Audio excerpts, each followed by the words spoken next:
Alléluia.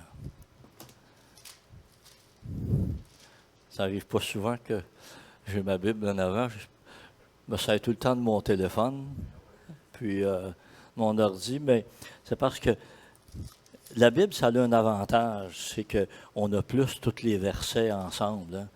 Hein. Fait que le papier, hein. Excusez-moi. Alléluia. Un à un. Jean, chapitre 4. Pour moi, là, c'est un des bons textes de la Bible. Oui, sur l'évangélisation, mais aussi sur la relation personnelle de Jésus avec l'individu, avec la personne. Lorsque Jésus a rencontré la femme samaritaine, hein, c'est, pour moi, là, c'est, moi, ça vient me chercher parce que Jésus s'est adressé beaucoup aux foules. Mais quand on lit ce récit dans le chapitre 4 de l'Évangile de Jean, c'est un à un, là. Pour ça, le titre du message, là. Jésus ne s'intéresse pas juste à la masse, non? S'il y avait eu juste une personne sur la terre qui avait besoin d'être sauvée, Jésus serait venu mourir. Et c'est ça qu'il faut comprendre de la parole de Dieu. C'est tellement personnel, le salut, que l'amour de Dieu se manifeste individuellement à chacun de nous. C'est ça, le lien que Jésus veut avoir avec nous. On va lire. Ça va être un petit peu long dans ce chapitre-là, mais on ne lira pas tout, là, parce qu'on va s'arrêter au verset 26. La suite, après, bien, vous pourrez le lire personnellement, là. Pas pendant que je prêche. À moins que vous soyez comme moi, là. Moi, vous savez, j'ai passé ma vie à faire deux affaires en même temps. Puis on dirait que le cerveau, il fonctionne bien dans ce temps-là. Il y en avait une, Mariette Desmarais, qui est mariée avec Pasteur Lemaire. Je l'ai enseignée à l'école du dimanche, elle, quand elle était plus jeune. Et une fois, on était dans une rencontre, puis on regardait un vidéo d'enseignement, justement sur, je pense que c'était sur l'évangélisation. Puis pendant qu'on écoutait, ben moi, je faisais d'autres choses. Puis après ça, après la chose, on avait des questions, puis qui se rapportaient avec ça, ce qui avait été enseigné. Et puis, une fois on écrivait nos réponses papier, puis. Fait que, elle a dit. Après qu'on a eu écouté, elle a dit, ah, t'écoutais même pas. Ben là, j'écoutais pareil, là. Puis, fait que, quand on a eu fait les questions, ça s'est donné que j'avais toutes les bonnes réponses. Fait que, là, on riait bien. Ben, j'ai dit, moi, c'est drôle, il y a des fois, là, on dirait que je comprends mieux quand je fais d'autres choses en même temps. Des fois, à la maison, on écoute une émission, ma femme et moi, puis moi, je fais d'autres choses en même temps parce que c'est ma façon beaucoup. Alors, mais je ne vous encourage pas à lire pendant que je vais lire d'autres choses pendant, mais vous savez, si c'est comme ça, vous comprenez mieux, tant mieux, puis allez-y. Amen. Le Seigneur sut que les pharisiens avaient appris qu'il faisait et baptisait plus de disciples que Jean. Toutefois, Jésus ne baptisait pas lui-même, mais c'était ses disciples. Alors il quitta la Judée et repartit pour la Galilée. Or, il fallait qu'il traverse la Samarie. Il arriva donc dans une ville de Samarie nommée Sychar, près du champ que Jacob avait donné à Joseph, son fils. Là se trouvait le puits de Jacob. Jésus, fatigué de voyage, était assis au bord du puits. C'était environ la 6e heure, ou midi. Hein. une femme de Samarie vint puiser de l'eau. Jésus lui dit, « Donne-moi à boire », car ses disciples étaient allés à la ville pour acheter des vivres. La femme samaritaine lui dit, « Comment, toi qui es juif, me demandes-tu à boire, à moi qui suis une Samaritaine? » Les Juifs, en effet, n'ont pas de relation avec les Samaritains. Jésus lui répondit, « Si tu connaissais le don de Dieu, et qui est celui qui te dit, donne-moi à boire, c'est toi qui lui aurais demandé à boire, et il t'aurait donné de l'eau vive. » « Seigneur, lui dit-elle, tu n'as rien pour puiser, et le puits est profond. D'où aurais-tu donc cette eau vive? Es-tu plus grand que notre père Jacob, qui nous a donné ce puits et qui en a bu lui-même, ainsi que ses fils et ses troupeaux? » Jésus lui répondit, « Quiconque boit de cette eau aura encore soif, mais celui qui boira de l'eau que je lui donnerai n'aura jamais soif. Et l'eau que je lui donnerai deviendra en lui une source d'eau qui jaillira jusque dans la vie éternelle. » La femme lui dit, « Seigneur, donne-moi cette eau, afin que je n'aie plus soif et que je ne vienne plus puiser ici. Va, lui dit-il, appelle ton mari et reviens ici. » La femme répondit, « Je n'ai pas de mari. » Jésus lui dit, « Tu as bien fait de dire, je n'ai pas de mari, car tu as eu 5 maris, et celui que tu as maintenant n'est pas ton mari. En cela, tu as dit vrai, Seigneur, lui dit la femme, je vois que tu es prophète. Nos pères ont adoré sur cette montagne, et vous dites, vous, que l'endroit où il faut adorer est à Jérusalem. Femme, lui dit Jésus, crois-moi, l'heure vient où ce ne sera ni sur cette montagne, ni à Jérusalem que vous adorerez le Père. Vous adorez ce que vous ne connaissez pas, nous adorons ce que nous connaissons, car le salut vient des Juifs. Mais l'heure vient, et c'est maintenant, où les vrais adorateurs adoreront le Père en esprit et en vérité, car ce sont de tels adorateurs que le Père recherche. Dieu est esprit, et il faut que ceux qui l'adorent en esprit et en vérité. La femme lui dit, « Je sais que le Messie doit venir, celui qu'on appelle Christ. Quand il sera venu, il nous annoncera toutes choses. » Jésus lui dit, « Je le suis, moi qui te parle. » Amen. Toute une séance d'évangélisation, hein? Toute une approche. Hein? Et c'est très intéressant. Mais mon objectif ce matin n'est pas tellement de développer le sens d'évangélisation, mais il y a beaucoup de matière là-dedans, là, dans ce chapitre-là.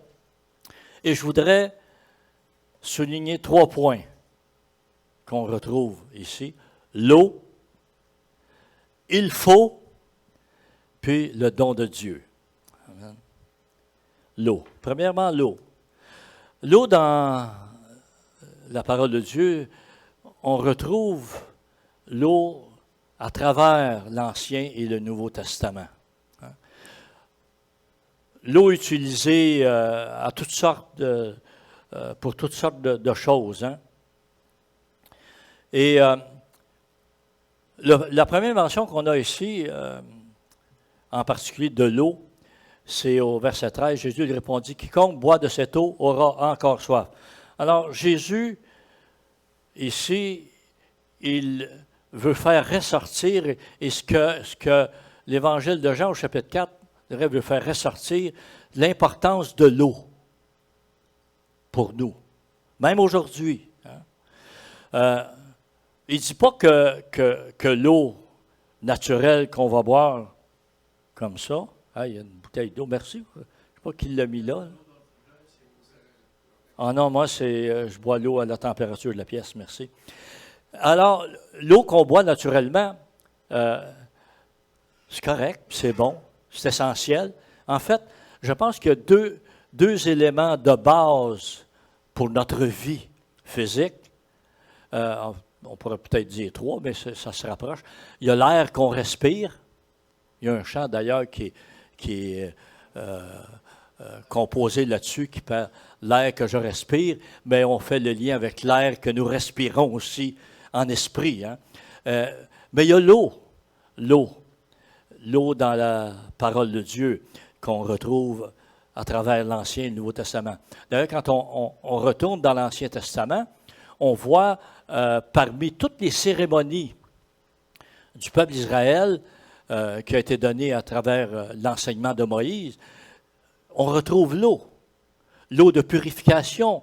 Il y avait beaucoup de cérémonies rattachées avec ça, qu'on lavait. Il y avait cette cuve, on se lavait les mains, on lavait toutes sortes de choses. Et il y avait, dans certaines circonstances, c'est quelqu'un qui avait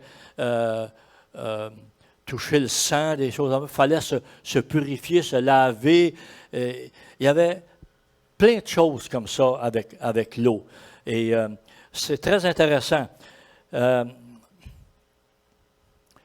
Alors, il y a trois aspects de l'eau qu'on va souligner ici. Il y a l'eau du baptême, il y a l'eau pour se désaltérer, puis il y a l'eau vive, qu'on retrouve dans la Bible, dans les trois aspects, l'eau vive.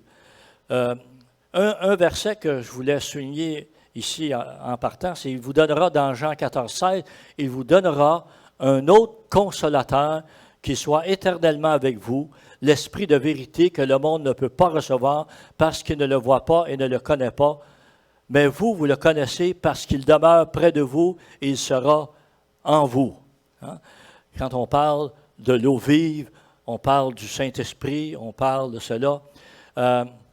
Et Jean 14, 16, 14, non, ça, c'est pas la bonne référence. C'est dans Éphésiens, le chapitre 5, si je me rappelle bien, le verset 25 et 26. Je pense que la référence, c'est Éphésiens chapitre 5.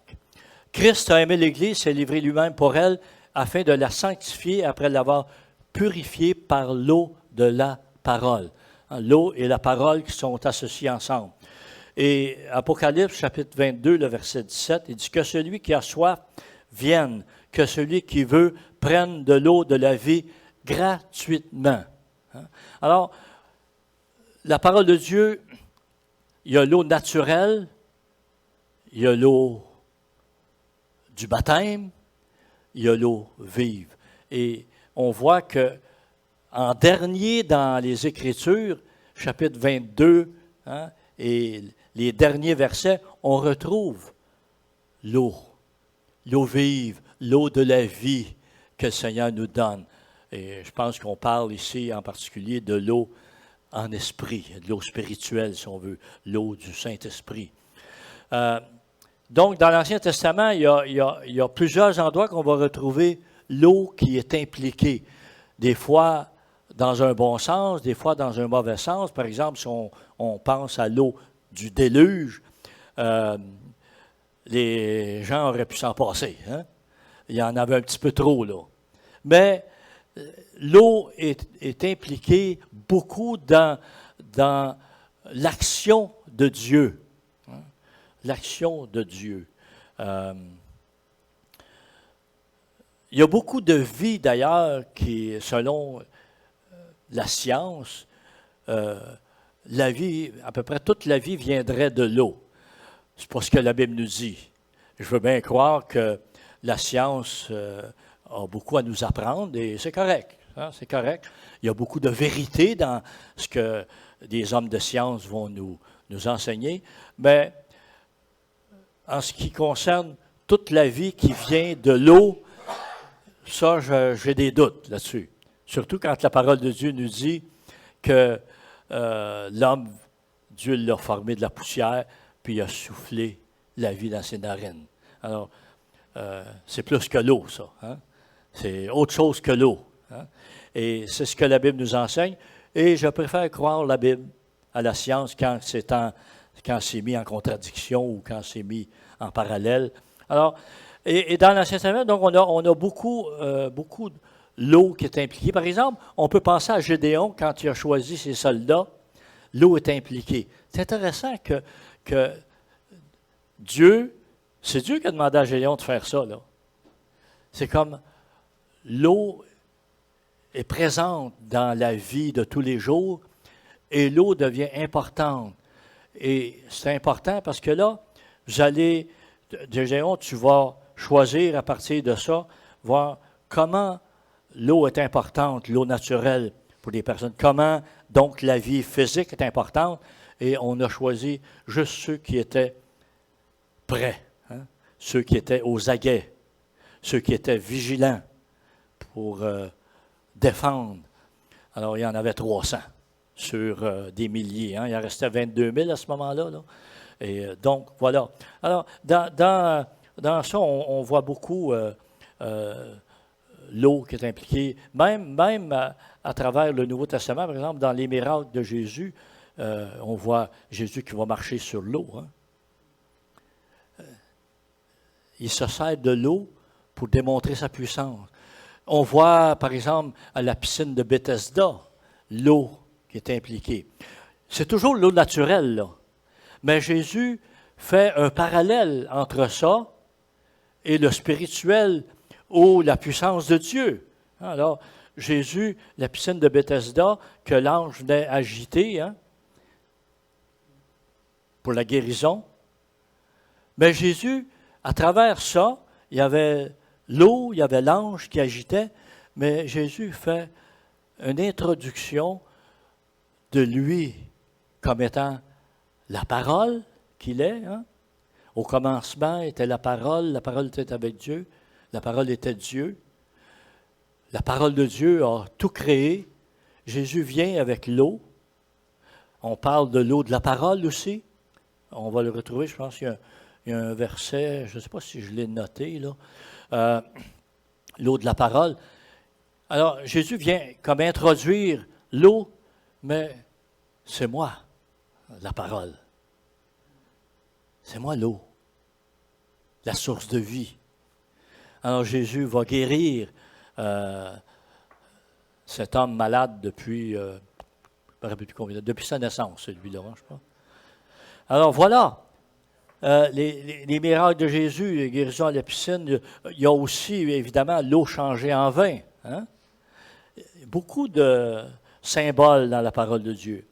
Dans l'Ancien Testament aussi, il y avait le rocher que Moïse a frappé. Hein? Il n'y a pas d'eau dans le rocher, là. Hein? Un rocher, mettez une roche. Frappez-la tant que vous voudrez, il n'y en aura pas d'eau. Mais c'est ça. La puissance de Dieu, le miracle. Il y a d'autres événements de l'eau, bien sûr, dans l'Ancien Testament. On pourrait parler de l'eau qui a été séparée quand le peuple d'Israël est sorti du pays d'Égypte. On pourrait parler d'Élie qui a été abreuvé au torrent. Dieu l'a envoyé là, puis il dit, tiens, je t'ai fourni une place là où tu vas être abreuvé, puis les corbeaux qui sont venus le nourrir. Hein? Et donc, on voit l'eau qui est impliquée dans les miracles de Dieu à travers la parole de Dieu. Alors, ce n'est pas surprenant que l'eau, on le retrouve à la fin de la parole de Dieu comme étant l'eau qui nous offre, l'eau pour la vie, l'eau de Dieu. Jean 14, 16, c'est ça tout à l'heure, je pense que je n'avais pas la... Non, ah oui, je l'avais essayé. Qui devient en nous une source d'eau, le Saint-Esprit. C'est ça la référence dans Jean 14, versets 16 et 17. L'eau. Au verset 1, alors c'est là qu'on retrouve l'eau du baptême. Jésus a su que les pharisiens avaient appris qu'ils baptisaient. C'était ses disciples, mais c'était sur le ministère de Jésus. Baptisait. Donc, on voit, à partir du début du ministère de Jésus, le baptême dans l'eau. Alors, ça doit nous faire comprendre que le baptême dans la parole de Dieu, l'eau du baptême, n'enlève pas le péché, mais le baptême dans l'eau est un grand symbole. Comme on retrouve dans l'Ancien Testament, l'eau qui est un symbole de la purification continuellement. Donc, l'eau du baptême est un symbole de la purification qui a été produite en nous par le sacrifice de Jésus, par son sang versé. D'ailleurs, dans l'Épître de Pierre, je n'ai pas la référence par cœur, là, ça nous parle de l'eau et le sang. Il associe l'eau et le sang ensemble. Le sang, la parole de Dieu nous dit que sans effusion de sang, il n'y a pas de pardon, il n'y a pas de purification. l'eau purifie, le sang purifie. C'est pour ça qu'on associe Pierre l'associe dans son épître, l'eau et le sang. Donc, l'eau du baptême qui devient un symbole de la purification de nos péchés que Dieu a produit en nous par le sacrifice de Jésus. Jésus, il baptisait, et le parallèle est fait ici dans ce chapitre, le parallèle est fait avec Jean-Baptiste. Hein?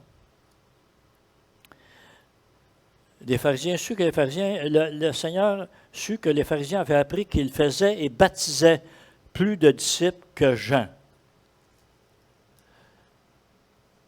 C'est intéressant aussi que je pense, c'est que Jean, quand il a su concernant le ministère de Jésus et qu'on lui a rapporté ce qui se produisait, Jean, il n'avait pas de sentiment de jalousie.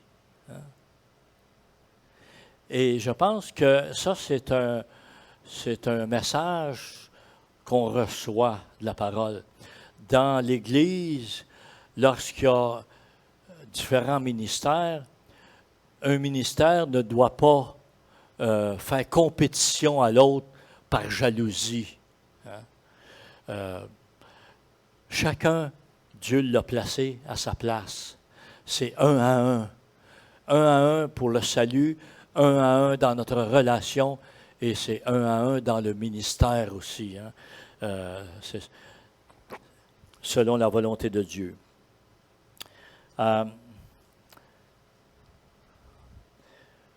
Le baptême, hein? Matthieu, le texte qu'on connaît bien, faites de toutes les nations des disciples, baptisez-les au nom du Père, du Fils et du Saint-Esprit, et enseignez-leur. Et une chose concernant le baptême aussi, qui est intéressante dans les Actes des Apôtres, que les apôtres ont mis une emphase dans le baptême, c'est le nom de Jésus. Parce que le peuple juif n'avait pas de problème avec Dieu. Mais Jésus, c'est un inconnu pour eux, là. Alors, la formule que Jésus a enseignée à la fin de l'Évangile de Matthieu, baptisez-les au nom du Père, du Fils et du Saint-Esprit. Et dans Actes chapitre 19, quand Paul était à Éphèse et qu'il pose la question de quel baptême vous avez reçu, ils ont dit le baptême de Jean. Alors Paul dit, Jean a baptisé du baptême de repentance. Mais Jésus a fait la même chose, là.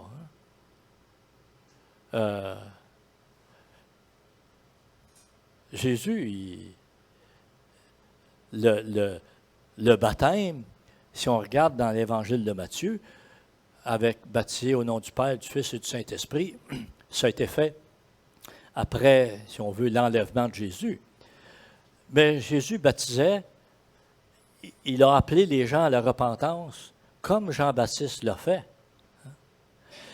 Il a invité les gens à croire en lui comme étant le Messie de Dieu, le Christ, l'envoyé de Dieu, ce que les autorités religieuses ont refusé complètement. Mais donc, Jésus appelait les gens à la repentance.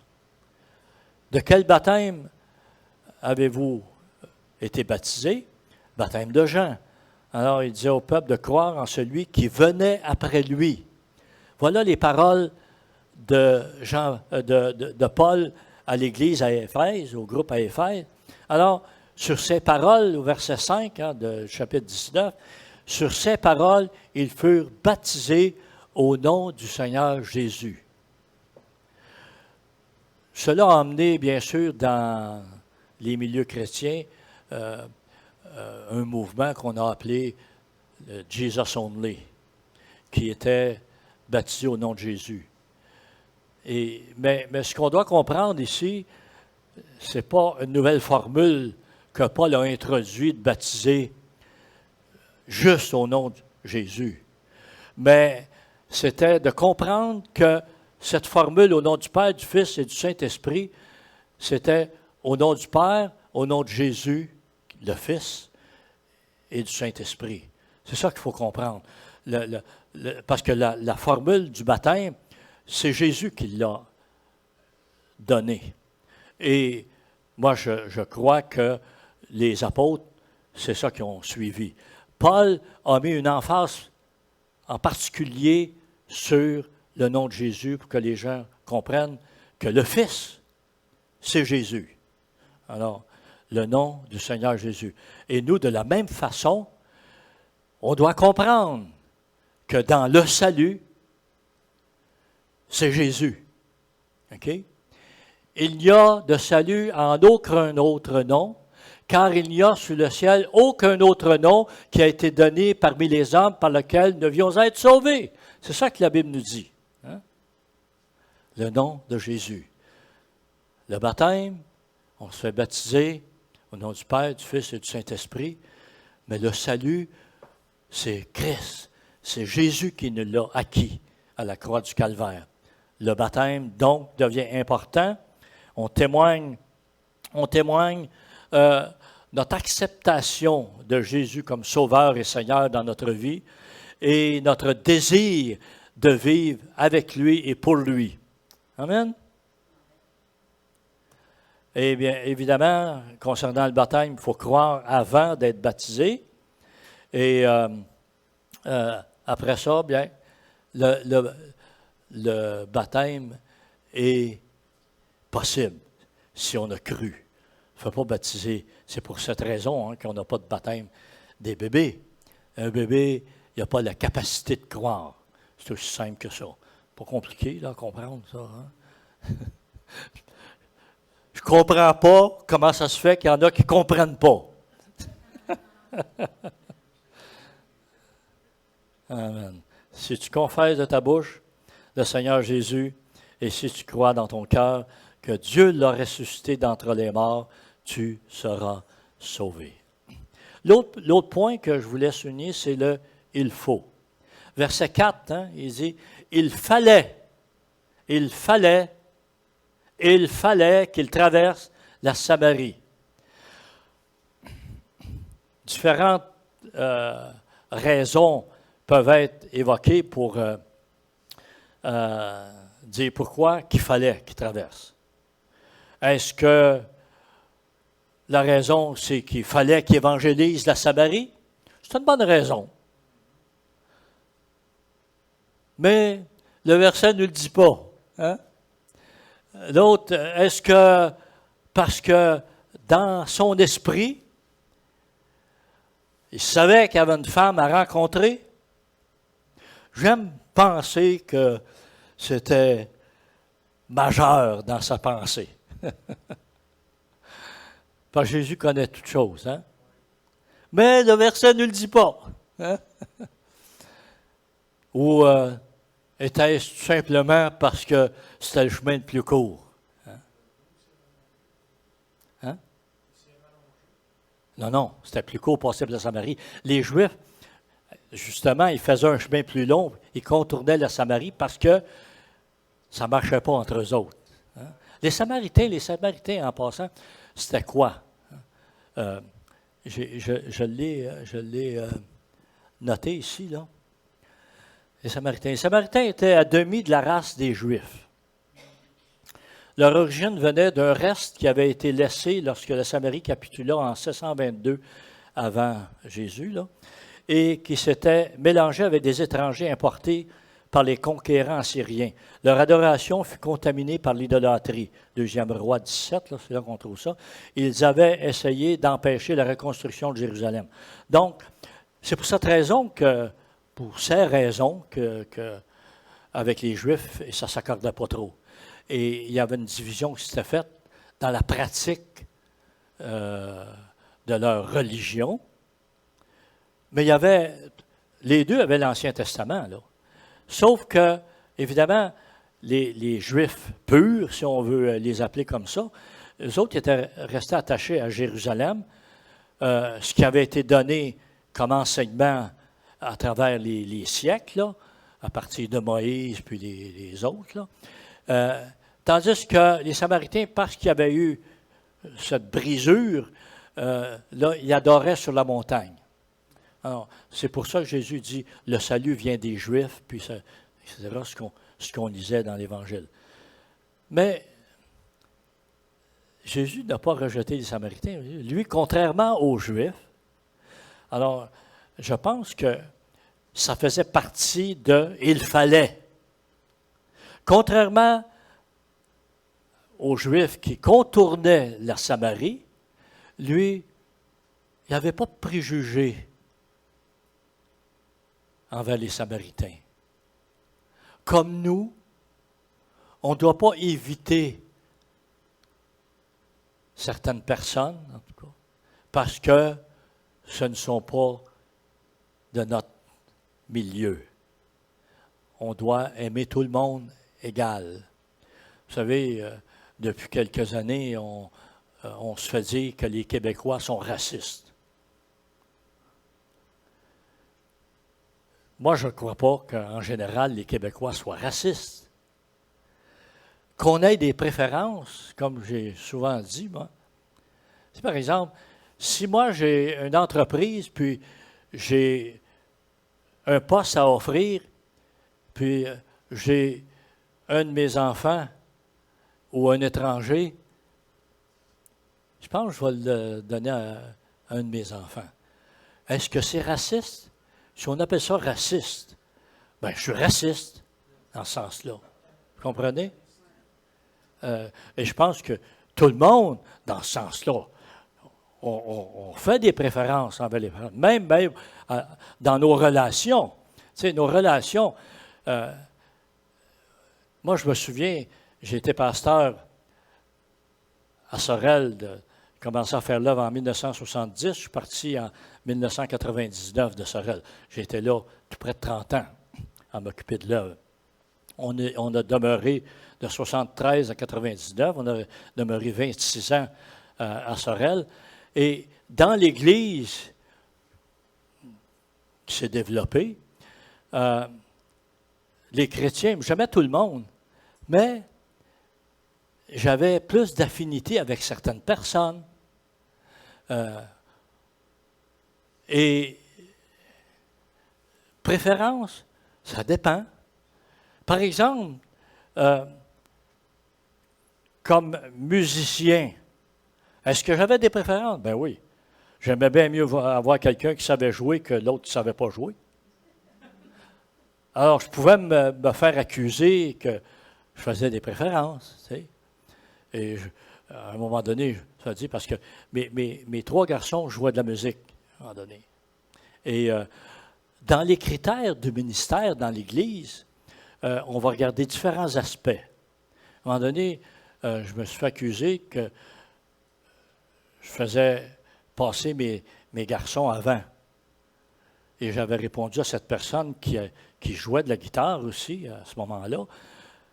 Bien, j'ai dit, il y a un facteur dans le ministère. J'ai dit, la raison que mon garçon, il passe avant, là, c'est parce que lui, il n'a pas abandonné jamais l'Église. La fidélité. Et la parole nous démontre que la fidélité, c'est important. Alors, viens à l'Église régulièrement, sois fidèle, et à ce moment-là, on verra. Et voilà. Alors, il y a des choses comme ça. Et il y en a d'autres qui jouaient de la musique. Il n'y avait pas juste mes garçons. Il y en avait d'autres qui jouaient de la guitare aussi, puis d'autres instruments. Mais il y a, si on appelle ça du racisme ou, tu sais, semblable à ça, on a des préférences dans la vie. Hein. C'est normal, c'est naturel. Mais il faut faire attention.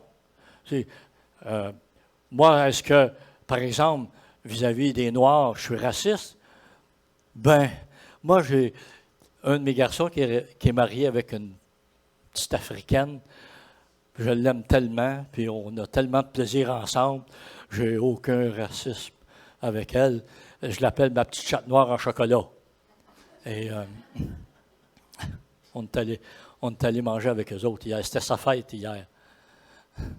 Lucette. Elle est tellement fine. Elle est infirmière. C'est ça, hein? Les infirmières sont... Ouais. Alléluia. Ça, c'est une petite parenthèse, là. Il fallait.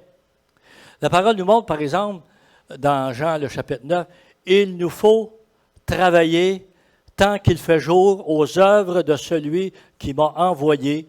La nuit vient où personne ne peut travailler. Luc 24, 7, il dit, il faut que le Fils de l'homme soit livré entre les mains des pécheurs, qu'il soit crucifié et qu'il ressuscite le troisième jour.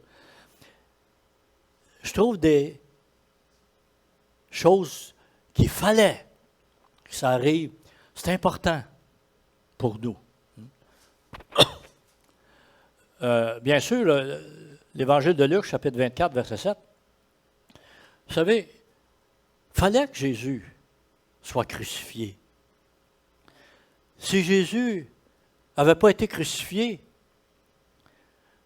mais qui aurait payé le prix à ma place? Tu sais, on enseigne, moi je l'ai entendu depuis que je suis jeune, puis je l'ai enseigné. L'Ancien Testament, les sacrifices, c'était un reflet du sacrifice de Jésus. À juste titre. Hein? Alors, il fallait que Jésus soit crucifié. Il fallait que son sang soit versé à la croix. C'était ça. Et c'est pour ça que les apôtres, dans le Nouveau Testament, on retrouve ces paroles. Sans effusion de sang, il n'y a pas de rémission de péché. Il faut que le sang, c'était les exigences de Dieu. C'est ce que Dieu avait établi comme condition pour pardonner le péché. C'était ça. Puis on devait, dans l'Ancien Testament, choisir un animal sans défaut, un agneau. Et c'était ça. Alors Jésus est devenu l'agneau de Dieu sans défaut, parfait, qui ôte le péché du monde. Il fallait donc que Jésus meure. Mais il fallait aussi qu'il soit ressuscité. Le verset, c'est ça qu'il nous dit. Il fallait qu'il soit livré aux mains des pécheurs, parce que ça faisait partie des prophéties dans l'Ancien Testament. Il fallait qu'il meure, puis il fallait qu'il ressuscite. Paul, il dit, dans Corinthiens, si Christ n'est pas ressuscité, il n'y a pas... On prêche en vain, puis il n'y a plus rien. Oublions tout. Donc, il fallait qu'il meure, puis il fallait qu'il ressuscite. Il fallait. Il faut de la parole de Dieu. Et il y a un autre il faut dans l'Évangile de Jean, chapitre 3, verset 7, il dit, « Ne t'étonne pas de ce que je te dis, il faut que vous naissiez de nouveau. » Il faut naître de nouveau. Il faut naître de nouveau. Alléluia.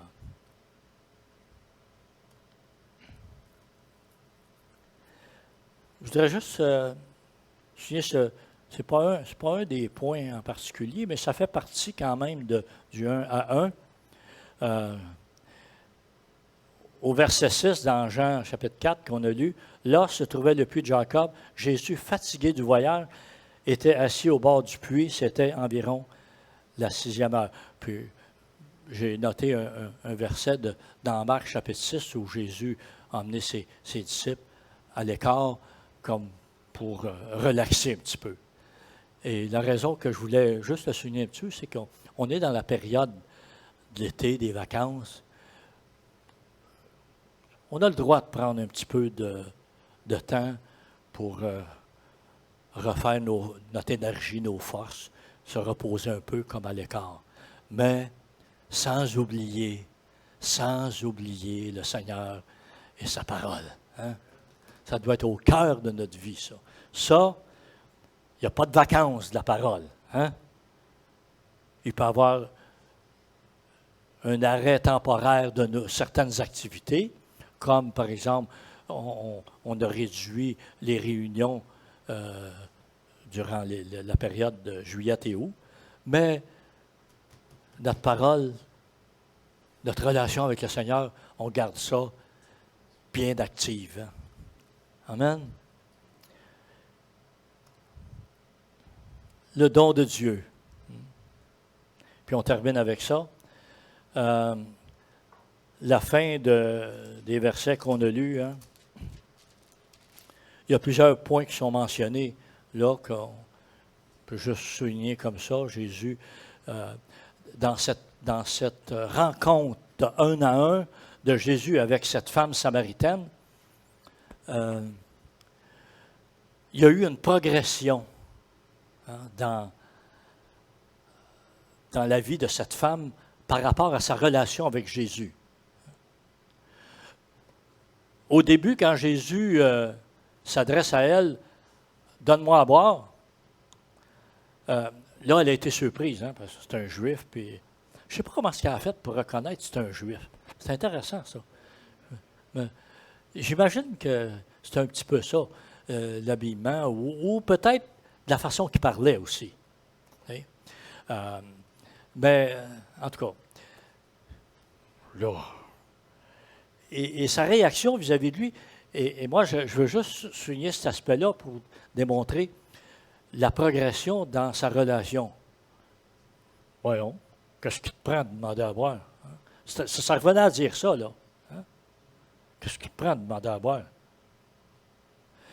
Et là, la conversation s'engage. Ça s'est drôlement engagé, hein, avec « Donne-moi à boire ».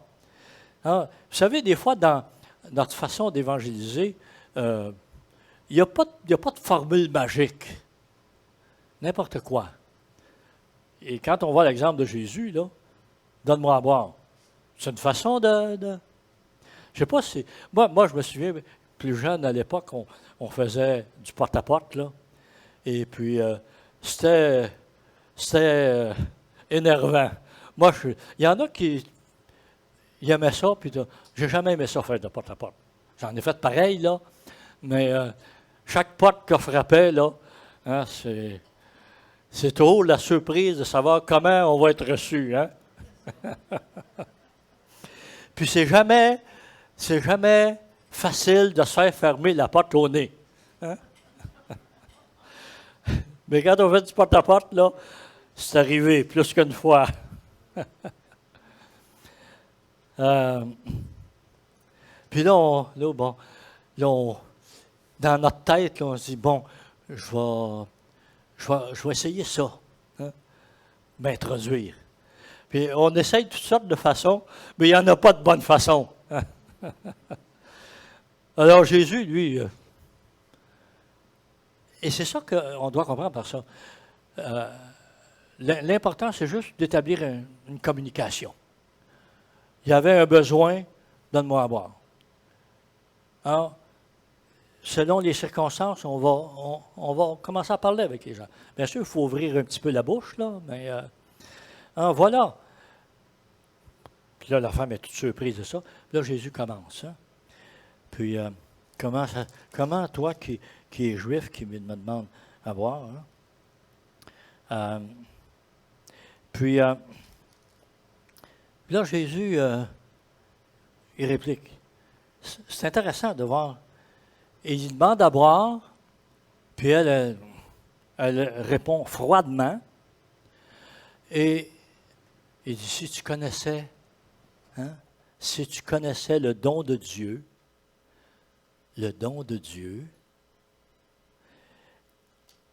et qui est celui qui te dit, donne-moi à boire, c'est toi qui lui aurais demandé à boire et il t'aurait donné de l'eau vive. C'est tout un verset chargé, là, ça, là. Si tu connaissais le don de Dieu, tu lui aurais demandé à boire, puis il t'aurait donné à boire. Ça en dit, c'est chargé, ce verset-là. Hein? Alors, ça nous apprend que connaître le don de Dieu va nous amener à lui demander des choses, à lui demander de nous aider, et qu'il va nous l'accorder. C'est un super de verset, ça. Hein? Le don de Dieu. Il t'aurait donné.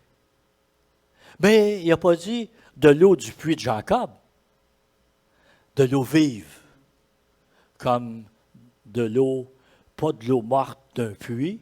Elle pouvait être bonne, pareil, là. Tu sais, l'eau de puits, normalement, on la boit parce qu'elle est bonne. Mais de l'eau vive. Il y a une différence entre de l'eau d'un puits puis de l'eau d'une source d'eau, d'un ruisseau, par exemple, comme quand Élie est allé au torrent que Dieu l'a envoyé. L'eau d'un torrent, l'eau comme ça, elle est beaucoup plus oxygénée, puis elle est beaucoup plus vivante. Hein? Bon, vous allez me dire, ouais, mais il peut y avoir des microbes dedans, puis tout ça, là. Mais c'est pas le parallèle que je fais là, ce matin. Hein? C'est juste que de l'eau. Moi, je me souviens quand j'étais jeune, je ne ferais pas ça aujourd'hui, là. Mais mon grand-père, il louait une maison en campagne. C'était une maison de campagne, mais il louait ça comme un chalet. Puis il y avait un ruisseau qui passait là, mais il y avait un bois, un petit boisé, là, au plein milieu d'un champ, chaque côté du ruisseau. Puis on allait là, mais il y avait un autre espèce de petit ruisseau qui était sans doute alimenté par une source. Puis là, ça coulait quand même, c'était pas mal rocailleux, là. Mais moi, je me souviens d'avoir bu de l'eau de ça. Je ne ferais plus ça aujourd'hui, là. Mais il faut croire que l'eau n'était pas mauvaise parce que... Mais l'eau était bonne, là. L'eau était vraiment... C'était clair, clair, clair, puis l'eau était bonne, puis c'était bon à boire. Puis j'ai bu à différentes lieux. Je ne pouvais pas là tous les jours, là, mais quand on allait se promener, puis on allait boire. L'eau était bonne, là. Il n'y avait pas de méchant goût, puis rien, puis l'eau était claire. C'était invitant parce qu'on voyait l'eau bouger, là, puis... hein? L'eau de source. L'eau de source. Tu lui aurais demandé à boire et il t'aurait donné à boire. Et là, la conversation s'est engagée comme ça. Puis là, on a tombé sur la religion, puis on a tombé sur différentes choses. Mais finalement, Jésus a fait comprendre que la religion, ce n'est pas important. C'est notre relation avec Dieu, puis c'est de l'adorer en esprit, en vérité. Et finalement, au verset 25-26, la femme dit, et là, on voit donc le changement dans sa relation avec elle, là, le rapport dans sa conversation. La femme lui dit, je sais que le Messie vient, celui qu'on appelle Christ. Quand il sera venu, il nous annoncera tout. Et Jésus, il ne passe pas par 4 chemins, là. Hein? Il dit, je le suis, moi qui te parle. Amen. Jésus, des fois, il vient à nous comme ça, puis se révèle d'une façon simple à notre cœur. Puis, c'est juste pour dire qu'on n'a pas entendu une voix audible. Hein? C'est comme, wow, le Seigneur vient de me parler dans mon cœur. On a comme ressenti sa présence, on a ressenti la voix de l'Esprit qui nous a parlé. Et le Seigneur le fait, hein, à travers notre vie. Amen. Le don de Dieu. Si tu connaissais le don de Dieu. Ce matin, on a l'avantage d'avoir connu le don de Dieu. Il ne faut pas l'oublier. Il ne faut pas oublier ce que Jésus dit. Si tu connaissais le don de Dieu, bien oui, je le connais, le don de Dieu. Tu lui aurais demandé toi-même à boire. Alors ce matin, hein, demandons-lui à boire. Il va nous donner à boire de son esprit. Amen. À tous les jours. Amen. On termine ensemble debout par la prière. Seigneur, on te remercie encore une fois ce matin pour ta parole. Merci, Seigneur. Don de Dieu qui nous a été donné avec amour, avec abondance dans notre vie. Seigneur, ce que nous voulons plus que toute chose, c'est te connaître. Si tu connaissais le don de Dieu.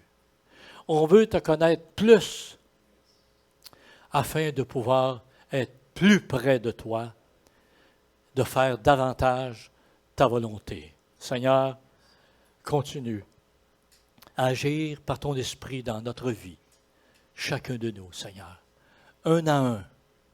Seigneur, et nous te remercions. Nous te remercions pour cette communion que nous avons avec toi, un à un. Dans le nom de Jésus, nous prions. Amen. Que Dieu bénisse abondamment.